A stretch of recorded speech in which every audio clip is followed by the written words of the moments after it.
叫開紅堡孔廟的大神殿頂頭，閣加了一塊邊野，是總統賴清德所致敬的川流敦化。有夠富瑞，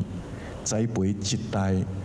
閣一代人才，那親像川流不息一般啦。那另外所謂敦化兩字啊，是講孔子公開始，這些年來，包括咱台灣的教育，攏以仁德、敦孝的精神嚟教育。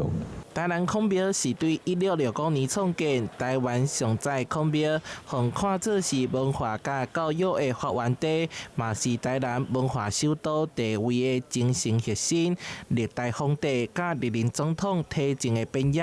攏佇遮完整保存。如今閣添賴清德的川流敦化，8位皇帝甲8位總統的16塊邊野擺做伙，形成罕見的國家級文化景觀。象徵着讓台南的教育、台灣的教育能夠更得到彰顯，期待未來孔廟不僅在精神上引領台灣的教育發展，在實質上也是希望讓更多的學子體現我們這個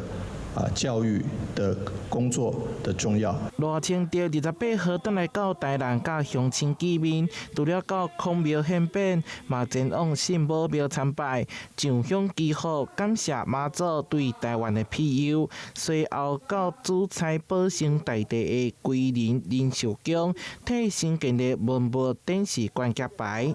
台南新聞社會採訪報道。